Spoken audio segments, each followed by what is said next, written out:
जागरूक करने के लिए आपके स्कूल के बच्चे भी आ चुके हैं सड़क पर और सफाई कर रहे हैं। ये सड़क पर आने की एक छोटी सी पहल है। ये एक जागरूकता अभियान इस मुद्दे से की गई है कि शिक्षा सिर्फ किताबी ज्ञान में नहीं होता है, उसके साथ साथ और भी अपने वातावरण को और जिसे मैडम बोली अपने शरीर वगैरह सबको सफाई करना और लोगों में ये खुशियाँ लाना। शायद ये आज इस रैली को इस हमारे आक्रोश को देखकर लोगों में कुछ तो आई होगी शर्म कि अब तो हम साफ रखें। ये जब बच्चे उतर सकते हैं सड़कों पर तो वो क्यों नहीं। तो ये एक छोटी सी पहल है और ये हर साल होती रहेगी जब तक ये सुधरेंगे लोग नहीं। जब सुधर जाएंगे उसके बाद तो मैं फिर मैडम उप मेयर वार्ड पार्षद इनका सबका धन्यवाद करता हूं कि इन्होंने सही समय पर मेरे और मेरे बच्चों का साथ दिया और इस मुहिम को सफल बनाने के लिए अपना पूरा तंत्र यंत्र सब चीज़ लगा दिए हैं और ये मैं पूरे नगर निगम के मैं प्रति आभारी हूँ। खुशी मिल रही है सर आपको स्कूल के बच्चे? इसकी कोई परिकल्पना नहीं है सर। मैं खुश हूँ, मेरे चेहरे से ही पता चल जा रहा होगा, बच्चों के चेहरे से खुशी लग रही होगी कि हम लोग खुश हैं। शर्म नहीं है कि झाड़ू उठाकर रोड पर आए हैं, शर्म उनको है शायद वो जो गंदा करने वाले हैं। हम लोग गंदा नहीं करने वाले हैं, इसलिए हम लोग शर्म घर में छोड़ दिए, झाड़ू उठा लिए, आ गए यहाँ सड़कों पर। नगर निगम क्षेत्र और अन्य क्षेत्र में भी आज मेरे स्कूल की तरफ से स्वच्छता अभियान चलाया गया है।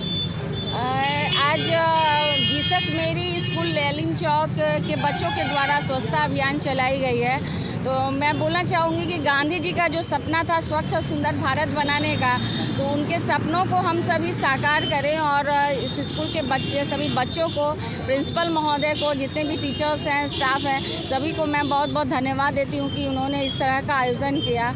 और इसके साथ ही मैं ये संदेश देना चाहूँगी लोगों को, यहाँ की जनता को, कि घरों के जो कचरे हैं रोड पर ना फेंकें। जो हमारे सफाई कर्मी आते हैं उन्हें ही कचरा दें और गीला कचरा सूखा कचरा दोनों को अलग अलग रखें और उसको ही रोड पर ना फेंकें और कचरे वाले को ही दें। इसके साथ ही मैं बोलना चाहूँगी कि जो दुकानदार हैं, रात में तो हमारे सफाई कर्मी सफाई करके कचरे को उठा लेते हैं, लेकिन सुबह में जो दुकानदार हैं वो दुकान खोलते हैं तो साफ़ सफाई करके रोड पर फेंक देते हैं कचरा। तो अपने डस्टबिन में रखें और कचरे वाले आते हैं और उनको ही कचरा दें। इसके साथ ही बच्चों को भी अवेयर किया जा रहा है कि शहर की साफ़ सफाई के साथ अपने शरीर की भी साफ़ सफाई बहुत ज़रूरी है।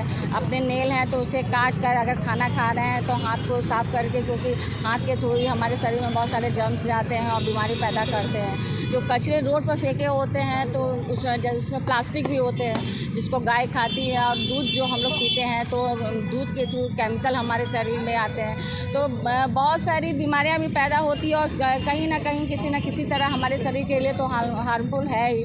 इसके साथ ही कचरे हैं रोड पर हैं तो उड़ के नाले में चले जाते हैं, जिससे जाम की भी समस्या पैदा होती है और नाले अगर जाम होंगे तो फिर वाटर भी जो है ये होता है, ओवरलैप होता है, रोड पर पानी जमा हो जाता है। तो इन सभी चीज़ों को देखते हुए बच्चों के द्वारा लोगों को अवेयर किया जा रहा है। तो मैं एक बार फिर से सभी बच्चों को बहुत बहुत धन्यवाद देती हूँ, प्रिंसिपल महोदय को, साथ में हमारे वार्ड 10 के पार्षद महोदय हैं अभिमन्यु चौहान जी, उनको भी इस अभियान के लिए बहुत